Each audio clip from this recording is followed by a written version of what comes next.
Hey guys, what's up? I got everybody here from TMI. Don't forget to write us an email at tmipodcast2018. That's tmipodcast2018 at gmail.com. Let us know how we're doing. Also, check us out on Twitter. Follow us on Twitter at TMI_podcast 2018. Just use the numbers, don't spell it out. Ooh, don't forget Facebook.com/TMI Podcast 2018. Follow us on the Apple Podcast app. Don't forget to subscribe and leave a 5-star review. All you YouTubers out there, don't forget to subscribe to our channel, TMI Podcast 2018. Look for the popcorn bucket. That's right. Also, check us out on Spotify and the Google Play Music app for all you Android users. Follow us and subscribe everywhere. We appreciate it. We're doing it for you guys, the fans. Thank you.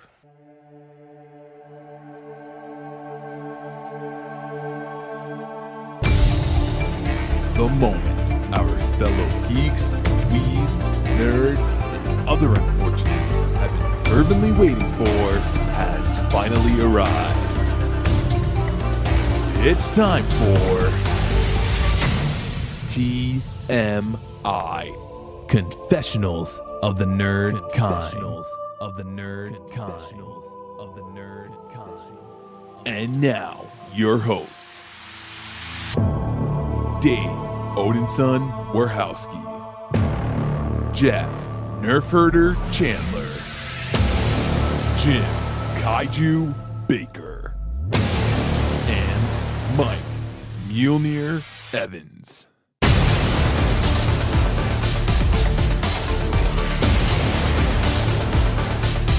And now, let's get on with the show. Here is TMI.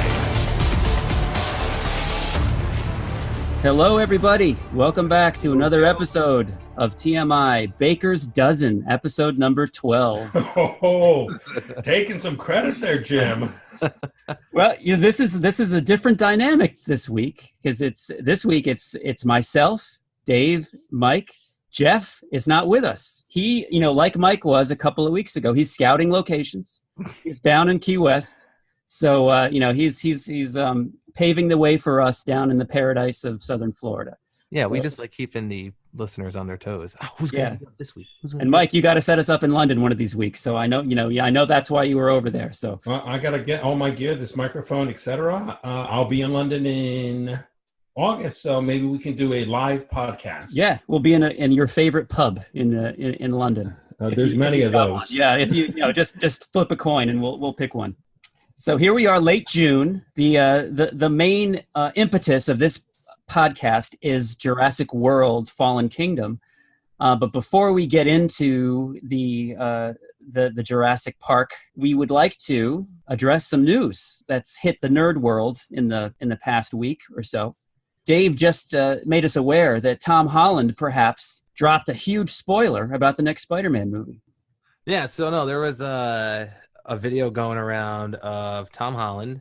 It was him basically, he was at some Comic-Con and he was talking now about, the Spider-Man 2 coming up and how excited he is for it, that he just got the script, and he has his iPad with him, and on the video he pulls up his iPad and you see it clear as day on the video, and he's like, I got the script right here, and it says Spider-Man Far From Home. So we don't know exactly what that means, far from home, whether obviously he's going to be far from home, most likely in most of the movie, I would assume. Right. We would like to assume. Now, where did he disintegrate in Infinity? He was on Titan, correct? That's where he was when he bit the dust, as they say. Yes, it was an emotional moment. He didn't want to go. So is he wandering the Soul Stone? Is that what Far From Home means? Is that going to be the entire Spider-Man 2? We hope not, but that could be. So maybe if the video is still available, if Sony doesn't snatch it off the airwaves, maybe we'll post it to Facebook so all of you can see what we're talking about. Yeah. Well, when does that movie due out? Who knows? I would say 2019, maybe next summer, is because usually that's generally been like the Marvel way, is to do a movie of a character every other year. So perhaps next summer I would put my money on. if they're in the script reading process now. It's got to be something like that, right? Yeah. If they're in script Yeah. reading. And scuttlebutt is that Mysterio is the villain, which is huge news for Spider-Man fans. Love the love Fishbowl Head as Rumor Mysterio. has it. Rumor has it. Could be wrong. Yes. What's his power? I don't even remember. And I don't think he does have power. He's just a glorified magician, a special effects guy. So his power, and maybe like he uses hallucinogenic drugs, like sort of like the Scarecrow does in Batman. But I don't think he has a power per se, other than magic tricks up his sleeve. Well, then I'm going to say that Spider-Man's going to kick his ass. Ooh. Oh, That could be. So yeah, but if Spider-Man doesn't know that Mysterio isn't mystical and has superpowers, then maybe Mysterio would get the jump on him. I'm looking forward to seeing it, just because it's another Class A villain from the Spider-Man annals. And also, we've also got news, as Dave just shared with us offline, but now that we're online, we'll share it with you, that early reviews have come in for Ant-Man and Wasp. From Rotten Tomatoes, it was certified fresh at 83%. So needless to say, we are all very psyched to see this movie, as we are any Marvel movie, and it's 2 weeks away from the date of this recording that's coming out. And you can bet that will be a future topic on TMI the week after next. So, bringing us to today's topic, we some of us saw Jurassic World: Fallen Kingdom. Dave did not, but I'm sure he's seen Jurassic Park and is familiar with the storyline. So, and he does not mind the spoilers. So don't be outraged out there that we're talking about this in front of Dave if you're spoiler phobic. So Mike, we have not spoken on this at all. So I do not know if you liked it, if you didn't.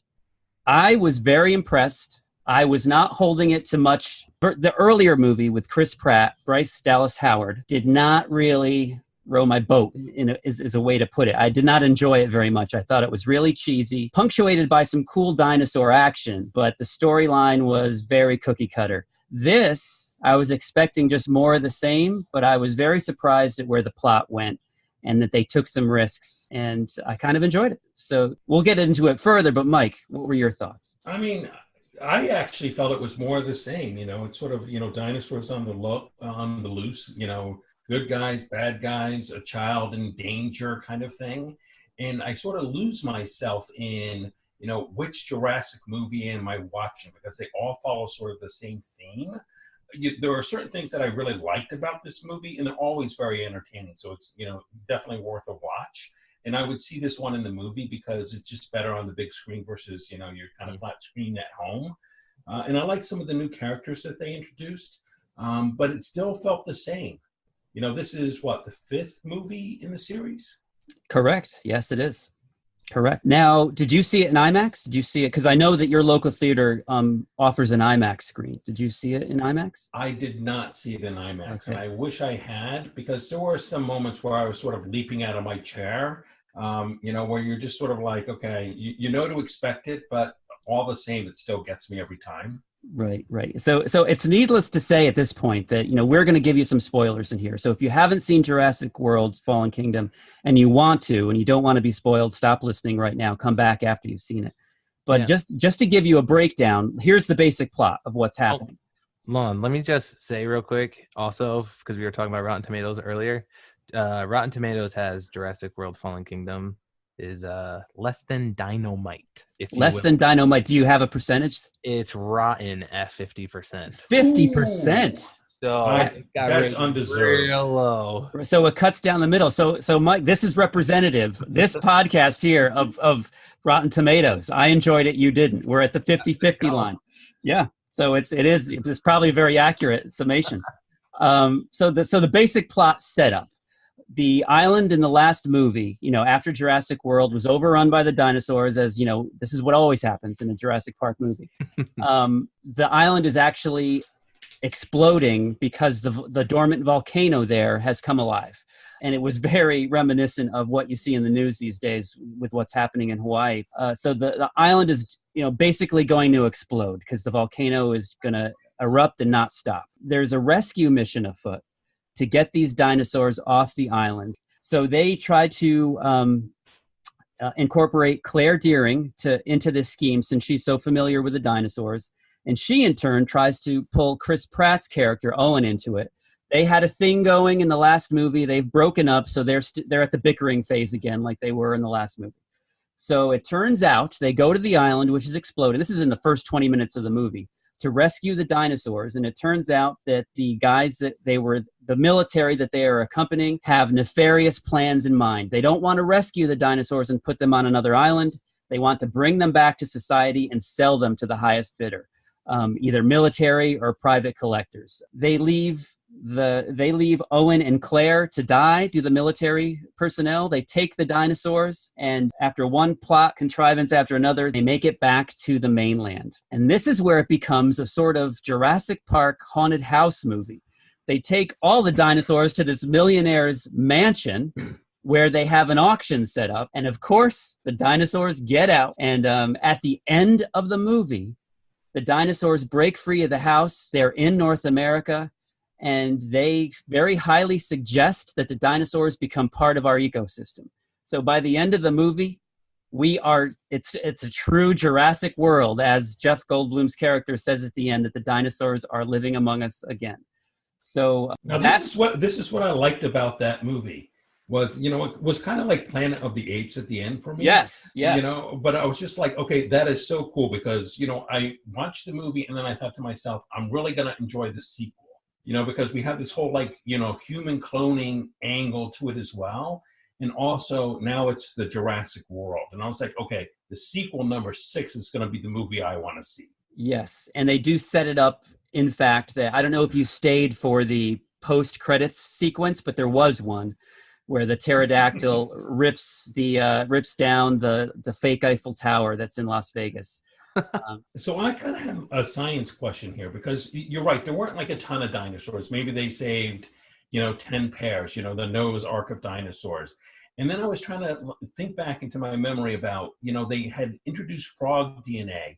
And, in order to get these dinosaurs to reproduce into the next sequel, are we talking like asexual reproduction? Or, there just wasn't a ton of dinosaurs out there. Well, I think they cover themselves from that line of dialogue that Jeff Goldblum had in the first one, where he asked the question, well, can the dinosaurs mate when they first arrive on the island? And I think it's B.D. Wong's character, who's in this movie, says, no, we've genetically made them all female. And Jeff Goldblum was insistent that nature finds a way for them to reproduce. They don't explain it any further than that. But he is adamant that nature finds a way. And I think they've used that just to cover all their bases.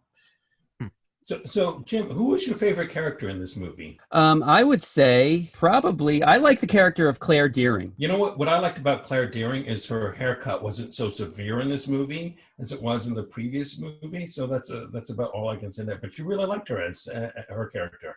I did. It was like she was probably because Chris Pratt is kind of, I don't know if he's ill-suited for this kind of a role, but he's just kind of a standard action guy in these Jurassic Park movies. He's not as charming as he is in the Guardians of the Galaxy. He's kind of out of place. But I think that Bryce Dallas Howard holds everything together because she kind of carries him through with the comedy and the acting chops that she brings to it. Who I liked in this was Zia. So she was the sort of nerdy, geeky paleo veterinarian, I think. I think that was her name, wasn't it? Yes, her name was Zia. Yep. Yeah, I enjoyed that. And I, really liked the role that she played, helping Blue out and then freeing Blue later on, who would be my second favorite character in this movie. Yes, Blue the raptor, who came back from the last movie. Who kind of took the role of the Tyrannosaurus Rex as the hero of the movie. And the T-Rex actually came as in a heroic moment in the beginning when all our characters were being menaced by one of the dinosaurs as they were trying to get off the island, and the T-Rex comes and saves them. So the T-Rex kind of is the hero of the whole arc of Jurassic Park, and Blue has kind of taken over that role, I think. Yeah. Blue was also, for me too, a nice character. And how about that heartbreaking scene when the military boat is leaving the island and it's blowing up, and that one brachiosaur is there stuck, like looking after them, like, Yeah, that was like, to me, a Steven Spielberg shot. Yeah. Obviously not done by him. Yeah, it's true. It's true. And maybe he had something to do with it, because I know that he was executive producer on this movie. Yeah. And so, yeah, I enjoyed it. And if you noticed, the bad guy, the military bad guy who gets his arm chomped off in a great scene, there's a new dinosaur called the Indoraptor that is a like a crossbreeding of the raptor and the Indominosaurus, I think No, Indominus Rex. Indominus Rex from the last movie. So it's a smaller dinosaur than the T-Rex, but it's got the same, it's got the cunning brain of the raptor. And so this is the ultra bad dinosaur that's lurking through the house, the haunted house, while the auction is going on downstairs, and terrorizing the girl in the movie, who happens to be a clone of the millionaire's daughter who had died years ago. So he's not only cloning dinosaurs, but he's cloning humans as well, which is the big reveal at the end of the movie. On top of the dinosaurs getting out and populating around the world. So yeah, they have this scene, and it's in the previews, which is where you sort of have that what is it, Indoraptor, and it comes out with its claws over the bed. Yes, and we've all sort of seen it before, and it's still freaking scary when you see it in the movie. I mean, I was still kind of chilled by it when I saw it actually come through the movie, even though I had seen it before, which they had just done a nice job with it. Right. But that's all this sort of splicing of dinosaurs and stuff like that. That's they have to move off of that formula and go someplace else, in my mind. Yeah, and the whole thing with the haunted house, that was the new element to me. To have the dinosaurs in this old, as if it's a ghost story, but with dinosaurs sneaking around with shadows on the wall and so that I really enjoyed. Once they were in the house, that seemed like a different movie to me. And as you said, the ending, the kind of apocalyptic ending, where Chris Pratt and Bryce Dallas Howard are driving along the ocean after all the mayhem of the previous night, and just see the pterodactyls flying in the air, just like regular birds, was very reminiscent of the newer Planet of the Apes movies, as you said before. Yeah. So I'm looking forward to where they go with this, and I thought it was really enjoyable. I did enjoy myself. Yeah. I think I'm talking you into it. I think you're. No, I mean, I really enjoyed it. I mean, I like the mix between the animatronics and the CGI, and trying to understand which is which during the movie, and it's difficult to tell, or at least it's difficult to tell for me. And then I generally just dispose of that thought and enjoyed the movie. So I liked it for what it was. And I'm absolutely more looking forward to a sequel to this, to understand what it's like living on the earth with dinosaurs. Right. So how many popcorn buckets would you give it? I forget. How many popcorn buckets is the highest? The best is 5 popcorn buckets. 5 popcorn buckets is the epitome of cinema. So don't just give these popcorn buckets away like they're nothing. You got to think about it. I'm going to give it 3 popcorn buckets and a box of Raisinets. Okay. So you'll raise it a box of Raisinets. Yeah. I would give it 3.5 popcorn buckets. How do you get a half? Because it had the ending. The ending just proves to me that they're willing to go different places. So I think it was just that kicks it a notch above for me. Is where they brought it, and where they're gonna bring it. Hopefully, if they come back with another movie. I don't know about the box office on this. I haven't seen any figures yet, but I have a feeling it probably is going to do gangbusters, judging from the crowd that I was with. So there we go. Okay, so let's now move on to our classic movie. And today's classic movie, this week's classic movie, is Dave's pick. So Dave, take it away. Yes, this was Ace Ventura's Pet Detective. Now, let's make a distinction. It is the sequel, When Nature Calls, correct? When Nature Calls. It's not the first one with Dan Marino and Laces Out Dan. It wasn't that one. This was just from the opening scene to the very end. You're just constantly laughing. Like the opening scene with him, and who is our her? And he just goes on and on with everything, and then he's up there, feeding the birds. I was like, hungry little frog. Starts regurgitating. Oh, yeah, that's right. Just starts regurgitating it back into their mouth, and then they pats it with a napkin, pats their beaks with a napkin, and then climbs over the he's on the line upside down over the cliff, and he's talking to his little pet raccoon, and he's like, whatever you do, don't look down. And it's just like you're constantly got a smile on your face throughout that whole movie. Yes, I agree. And this is one of my favorite movies of the 90s, and hands down my favorite Jim Carrey movie ever is Ace Ventura: When Nature Calls. And a lot of people, you got to take this into account. Back in 1995, when this came out, Jim Carrey was probably the biggest movie star in the world. He was just coming off a phenomenal 1994. He had the first Ace, then he followed that up with A Mask like a few months later, and then he ended the year with Dumb and Dumber. So those three movies back to back just cemented him like in America's pop culture. And then the following year, he came out during the summer of 1995 with Batman Forever, where he was the Riddler. Yeah. And then that same year, I think November, December, he came out with When Nature Calls. Mm-hmm. So yeah, this movie was made when he was on top of the world, and it was a huge box office success. I went to see it in the theater. And also, you got to think, and Dave just brought up the opening scene where he's got his, he's holding the raccoon as they're kind of trying to shimmy along on that wire between mountains. That's a total spoof of almost the same exact scene in Cliffhanger, which was a big Sylvester Stallone hit. And that opens the same way, where he's like a mountain climber or tour guide or something, and he loses somebody just in that same predicament. So that was a total spoof of that opening scene of Cliffhanger, and it just made it so much funnier to me that he's making fun of Sylvester Stallone. But yeah, just the fact that Jim Carrey in this movie, everybody else is the straight man. There's nobody else that's acting out like he is. They're just looking at him impassively, and he's just this force of nature barreling through. He is just hilarious. So, I watched half the movie because I wasn't really in the mood, and I don't know why I wasn't in the mood, but I mean, Dave, you hit on some of the spots for me. When he was regurgitating to the birds, I did laugh out loud. but what's happening to him? I mean, what does he do now? You really want to get into what he's now is I know he's got like he's obviously not so big anymore, famous, popular. Yes. But I know he's lost his marbles a little bit. Oh, yeah. When it comes to certain things, his outlook on the world and life in general.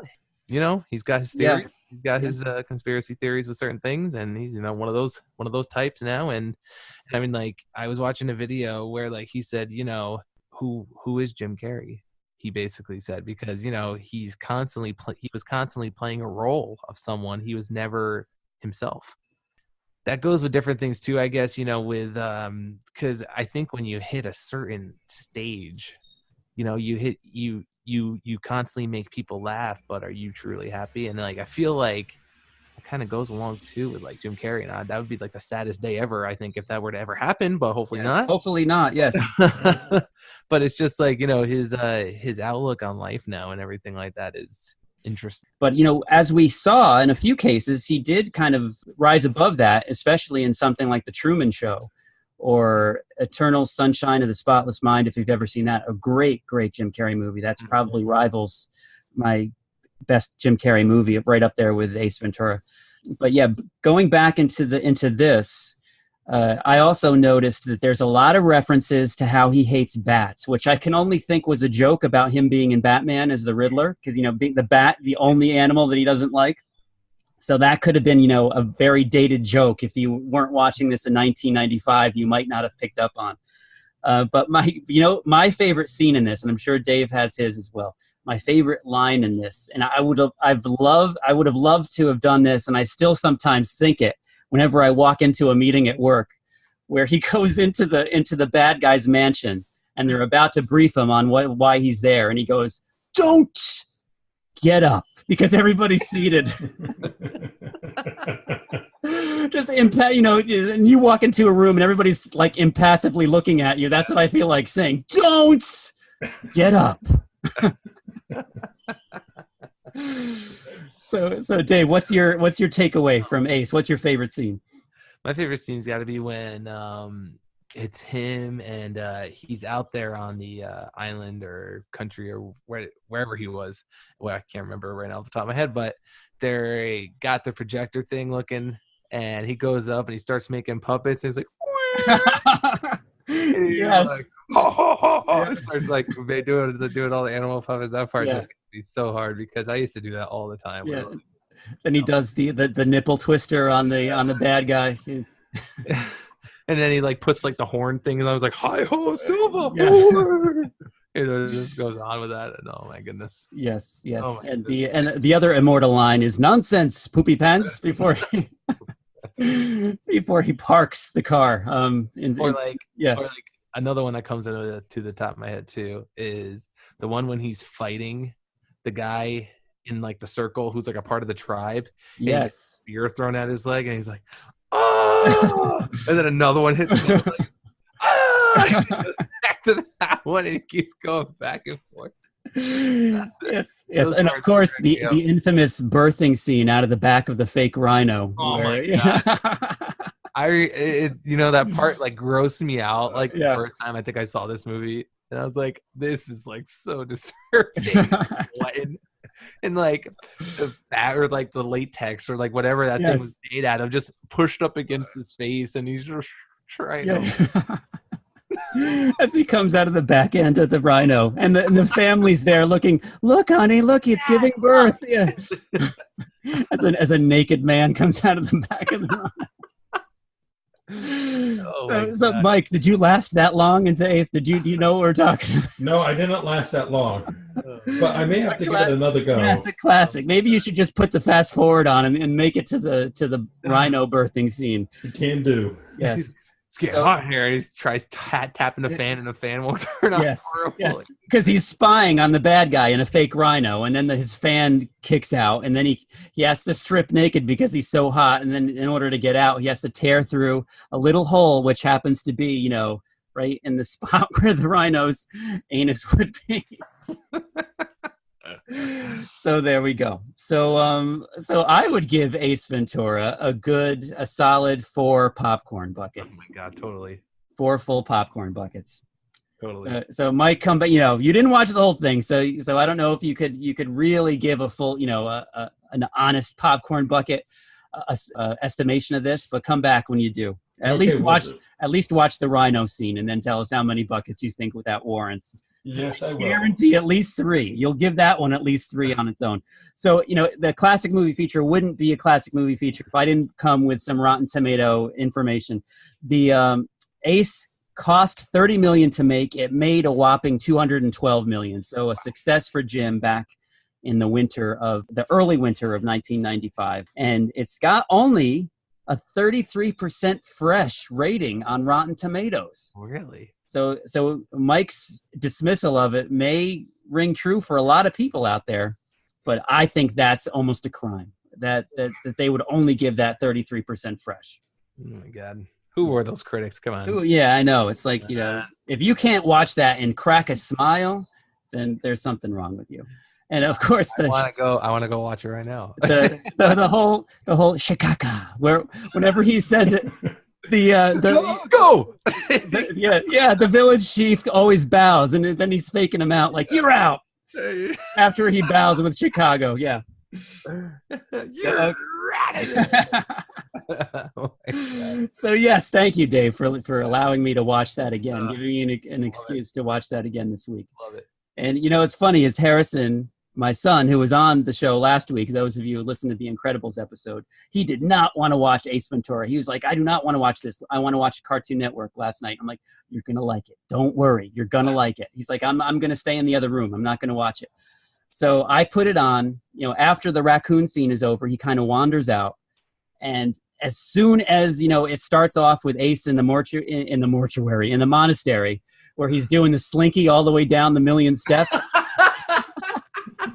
He was hooked. He was laughing. It was a great family movie experience last night. Everyone loves a slink. It's like, go slinky. And then it stops on the last step. He's like, "Can you believe it?" He's like, Can I do it again?" Oh man. So, speaking of monasteries, Confessionals. let us now move into our confessional booth. And in honor of Jurassic World, we decided that our confessional question this week would mention Mr. Spielberg, who brought us the original Jurassic Park, the classic 1993 Jurassic Park. And he's got so many movies as director, as producer, that we thought it was a valid question to ask, what is your favorite Steven Spielberg movie? So who would like to go first on this one? Do we have any definite answers here? Any solid, this is my favorite answer? No, I can't go definitive on this one. You see, I was tough. I would have to give like a top 3 because there's such variation of his movies. So many. So I would say my top has to be the original Raiders of the Lost Ark. That one is just a classic that you cannot go wrong with when you're watching a really just a through and through summer blockbuster movie, like on par with a Star Wars in my estimation. That really cemented Harrison Ford. If he wasn't like a megastar already with Han Solo, this really put him over the top into superstardom, and well-deserved, because his Indiana Jones is just a marvel to behold. And, that, and the movie itself is Spielberg through and through, just the sense of wonder that you get watching it. I could come back to that a million times. So that's my number 1 favorite. Followed closely, I think, by Saving Private Ryan, because that's just a really emotional, very well acted movie. And as number 3, I was kind of waffling between Jaws and this movie, but just for the obscurity, I decided to go 1941. That's been a sentimental favorite of mine. Since I first saw it as a 10 or 11-year-old. I still laugh out loud to this day. I did not even remember that he had done that. Yes. And I had the same problem that you did, Jim, which was Raiders was at the top of my list. And then I thought, okay, let me look this up online. And so I saw Empire of the Sun, Poltergeist, Raiders of the Lost Ark, Schindler's List, Saving Private Ryan, Close Encounters, and it just goes on, right? And I think where I'm going to end up is with Saving Private Ryan. As number 1. As number 1. Okay. Yeah, that's just watching that was just such a visceral experience in the theater that the opening moments, storming the beach, just you felt like you were there. And it was, probably my favorite Tom Hanks movie. Oh, without question. That should probably be one of our classic picks one of these days, because I would love to go back and watch that again. It's been a long time. War movies are always enjoyable, I think. Yeah. Mm-hmm. It makes you really, like you said, it makes you feel like you're there, I guess, in certain movies. But yeah, I enjoy war movies too. But should I go? So this one is a hard one. He's done so many. Just one that I always go back to, and I remember watching it so many times as a kid, was that movie Hook with Robin Williams, Dustin Hoffman, Roberts. That was always a fun one to watch as a kid, obviously, because Peter Pan, the story of Peter Pan and all that. I've seen that so many times as a child and as a kid growing up. That was one of my enjoyable ones, if you will, growing up. Watching that. He also did E.T., right? Yes, he did. So it's like, obviously, growing up watching that as well. And, there's just so many. It's really hard to pick one. But, Hook really stood out because I've seen that movie so many times growing up. I haven't seen that since the theater experience in 1991. So I should go back. Have you seen it, Mike? Have you ever seen Hook? I believe I have, and I'm just taking it all in, because that is an unexpected pick. It is, so I'm gonna give props to Dave. Yeah, I'm very happy with that pick. Yeah, I am as well. Yeah, that reminds me of a story. If you will indulge me for a moment, the night that I saw Hook in the movie theater, I was with an old buddy of mine, and we were going. It was after work, and we were going to the 9:30 show, and it was opening night, I think, of Hook. And we were excited to see it, right? Because, it looked awesome from the previews. And so we were at the local Galleria. We pull in, and it's probably 10 minutes before the movie's going to start. And we hate to miss the previews, right?